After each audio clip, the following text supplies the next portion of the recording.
Chers élèves, chers parents, chers collègues, pour cette troisième semaine de confinement, je voudrais aborder ce qui vous a gêné et ce que nous avons modifié. La première chose, c'est que certains élèves se sont connectés et à cet horaire, l'enseignant n'était pas présent. Donc j'ai eu des remarques de votre part. Alors pour y remédier, nous avons précisé dans l'emploi du temps de Pronote si le cours prévu ce jour-là était un cours synchrone, c'est-à-dire que le professeur et les élèves se connectent en même temps, ou asynchrone, les élèves exécutent une tâche préparée par le professeur dans l'emploi du temps, mais le professeur soit à préparer le travail ou à corriger le travail à un autre moment. Bon, les premiers retours sont bons, ils indiquent que les élèves comprennent maintenant ce que veut dire synchrone, ce que veut dire asynchrone, et même ils n'hésitent pas à demander à leur enseignant pour le cours prochain s'il sera de la modalité synchrone ou asynchrone. Donc ça a l'air de fonctionner. La deuxième chose, c'est le sondage.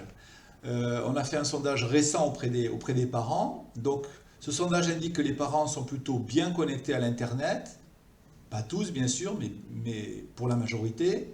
Ils sont très bien équipés en ordinateur pour la grande majorité. Ils utilisent Pronote et It's Learning pour communiquer, mais ils sont plutôt satisfaits des relations entre l'école, le lycée et leurs enfants et eux-mêmes. Donc ils aimeraient surtout avoir davantage de relations avec les enseignants. C'est ce qui en ressort. Donc nous allons travailler dans cette direction, d'être plus communicants, en maintenant les deux outils de communication qu'on utilise habituellement, donc Pronote et It's Learning pour les parents.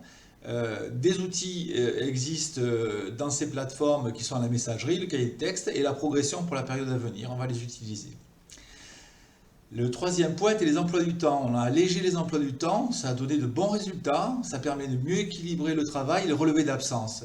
Une fois par semaine sont moins contraignants pour toute la communauté. C'est beaucoup plus léger à gérer et ça évite d'affoler certains élèves ou certains parents alors que les élèves étaient présents ce jour-là. Voilà, il reste encore des réglages comme l'évaluation des élèves à tout niveau que nous sommes en train d'élaborer, sur lesquels nous allons travailler.